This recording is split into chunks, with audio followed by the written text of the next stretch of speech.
కాపులకు బీసీలను దూరం చేసింది ముద్రగడ పద్మనాభమేనని జనసేన రాజకీయ వ్యవహారాల కమిటీ సభ్యులు కాకినాడ రూరల్ నియోజకవర్గ కూటమి అభ్యర్థి పంతం నానాజీ పేర్కొన్నారు. కాకినాడ రూరల్ మండలం పాత గైగోలుపాడులో జనసేన పార్టీలో స్థానికులు చేరారు. ఈ సందర్భంగా ఆయన మాట్లాడుతూ మొదటి నుండి బీసీలు కాపులు అన్నదమ్ముల్లా కలిసి ఉండేవారని పేర్కొన్నారు. ముద్రగడ ఉద్యమం వలనే కాపులకు బీసీలు దూరమయ్యారని అన్నారు. ఉద్యమం వలన కాపులకు మీరు చేసిందేమిటి అని ప్రశ్నించారు. ఉద్యమాల వల్ల ఇప్పుడు మీరు లాభపడ్డారా అని, ఇప్పుడు మీ పిల్లలు బాగు కోసం వైసీపీ పంచన చేరారని పేర్కొన్నారు. ముద్రగడ చదివే స్క్రిప్ట్ అంతా తాడేపల్లి నుంచి వస్తుందని, ఒక్కొక్క స్క్రిప్ట్ చదవడానికి ఎంత తీసుకుంటున్నారో ఆయనకే తెలియాలని అన్నారు. కరెంటు బిల్లులు కట్టకుండా వ్యాపారాలు చేసి ఆ బిల్లుల్ని ఎగ్గొట్టడానికి నిరాహార దీక్ష చేసిన చరిత్ర ముద్రగడదని అన్నారు. పవన్ గురించి మాట్లాడే అర్హత ముద్రగడకు లేదని అన్నారు. పవన్ను విస్మరిస్తే సహించేది లేదని అన్నారు. ఈ కార్యక్రమంలో జనసేన పార్టీ నాయకులు, కార్యకర్తలు తదితరులు పాల్గొన్నారు. వాళ్ళకి తేను రాసుకుని నువ్వు తేను నాగేస్తా, నిరాదీక్షలు చేసేస్తా. దేనికి కులాల మీద నిరాదీక్ష ఏంటి? కులాల మీద ఏంటి? అందరూ కలిసి ఉంటున్నాం కదా, అందరూ కలిసి ఉండొచ్చు కదా. కులాల మీద నిరాదీక్ష నీకు పని ఏంటి? నీ ఇంటికి కరెంట్ బిల్లు కట్టకపోతే నిరాదీక్ష మేము ఎంత వచ్చి రావాలా? దేనికన్నా అర్థం ఉందా? కరెంటు బిల్లు కట్టిన వ్యాపారాలే చేసావు నువ్వు. ఎప్పుడు చేసావు? దూది బిల్లుకి కరెంటు కావాలా, ఐస్ బిల్కి కరెంట్ కావాలా, నీకు కోల్డ్ స్టోరేజ్ కరెంట్ కావాలా, సామిల్కి కరెంట్ కావాలా. నువ్వు చేసే వ్యాపారాలన్నీ అయ్యి ఆ వ్యాపారాలు చేస్తావు, కరెంట్ బిల్లు కట్టావు, కాపులు అడ్డట్టుకుని ఇది చేస్తూ ఉంటావు. నువ్వు పవన్ కళ్యాణ్ గురించి మాట్లాడి స్థాయి. ఎందుకంటే చాలా పెద్ద గౌరవం ఇచ్చేవాళ్ళు. మాకు మొలతాళ్ళు ఉన్నాయి, చూస్తానంటే రెడీగా ఉండు. రోజు తీసుకొచ్చి మొత్తం మా కుర్రలు అందరు మొలతాళ్ళు చూపిస్తాం. అంటే మొలతాళ్ళు లేవట, మొలతాళ్ళు లేవని మాట్లాడాను నేను. హెరాయిన్ అంటే ఒక తరం మార్గదౌర్యం, ఒక తరం ఎగిరిపోద్ది. గంజాయి కన్నా పవర్ఫుల్ అది.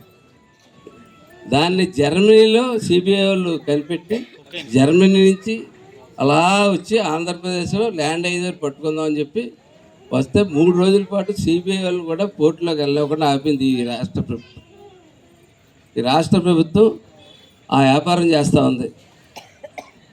ఇక్కడ కాకినాడలో కన్నబాబు, చంద్రశేఖర్ రెడ్డి యొక్క ప్రోత్బలంతో గంజాయి వ్యాపారం చేస్తూ ఉన్నారు. ఇదివరకు ఒకసారి నేను ఇలా అన్నానని చెప్పి సాక్ష్యాలు ప్రూఫ్లు కావాలని చెప్పి ఒక సిఏ గారు అడుగులు ఎత్తి కన్నబాబు గారు ఆయన వెళ్ళిపోయాడండి. ఆయన మా ఇంటికి వచ్చి మాకు సాక్ష్యం కావాలని, మీరు అన్ని చెల్లిపోతే కుదరని సాక్ష్యం కావాలన్నాను. సాక్ష్యాలు అయితే కోసం కూర్చుని ఇది ఇప్పుడు ఆడి మీద కేసు కట్టడం మానేసి నా మీద కేసు కట్టడానికి వచ్చావు, కట్టుకొని చెప్పాను. అలాగా ఈ అంత గంజాయి హెరాయిన్ అంత పెద్ద ఎత్తున ఒక తరం భవిష్యత్తు పాటు చేసేది అక్కడ అలాంటి పోర్టే కాకినాడలో కూడా ఉంటుంది. అందులో అసలు ఏం దిగుతుందో తెలియట్లేదు. ఎందుకంటే ఇక్కడున్న వైసీపీ గుండాలు ఆ పోర్టుకి రక్షణగా ఉంటా ఉన్నారు. ఈ పోర్టులో ఏం తిరుగుతుందో ఇక్కడ పిల్లలు మీరు చూస్తూ ఉంటారు. మనం చూస్తుండడానికి మన పక్క నుంచి ఒక విమానంలాగా మోటార్ సైకిల్ మీద వెళ్ళిపోతూ ఉంటాడు. పవన్ కళ్యాణ్ గారు 10 అడుగులు ఎత్తు స్టేజ్ మీద మాట్లాడుతుంటే 10 అడుగులు ఎత్తి ఎగిరెక్కుతాడు. అవన్నీ ఏంటనుకుంటున్నారు? ఆ లోపల ఉన్నటువంటి గంజాయిలు, లోపల ఉన్నటువంటి హెరాయిన్లు ఆ శక్తులు ఇస్తాయి. అన్నీ మనకు మప్పుతూ ఉన్నారు.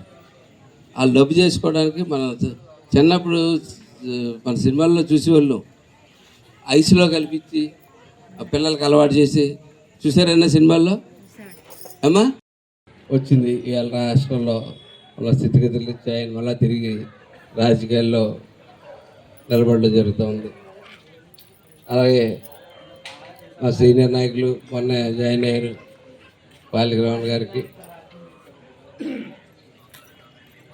వేదిక మీద ఉన్నటువంటి ఇతర పెద్దలందరికీ దారుణంగా తయారైందని చెప్తూ ఉన్నాను. దాని గురించి ఆయన వచ్చి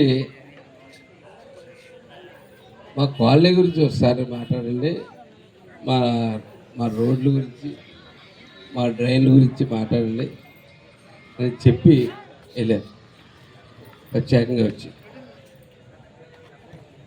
సాధారణంగా మేము గతంలో రాజకీయంలో తిరుగుతుంటే ఎక్కడన్నా సరే మా కాలనీకి ఒక స్కూల్ కట్టించండి, అదొక హాస్పిటల్ కట్టించండి, అదో ఒక వాటర్ ట్యాంక్ కట్టించండి, కాబట్టి పెద్ద పెద్ద కోరికలు ఉండి ఏ స్థాయికి దిగజారిపోయిందంటే మౌలిక సదుపాయాలు కూడా అడుక్కునే స్థాయికి దిగజారిపోయింది ఈ ప్రభుత్వం.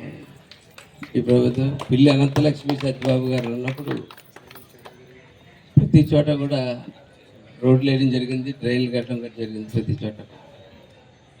ఇప్పుడు ఈ 5 సంవత్సరాల్లో సాధారణంగా రోజులు పెరిగి, విజ్ఞానం పెరిగి, వ్యవస్థలు పెరిగి పెద్ద పెద్ద నగరాలుగా రూపుదిద్దుతున్న రోజుల్లో అడగవలసిన ఇంకా స్థాయి పెరిగి అడగవలసినవి నేను ఇందాక చెప్పినవి కాకుండా ఇంకా స్థాయి పెరిగి మాకు మెట్రో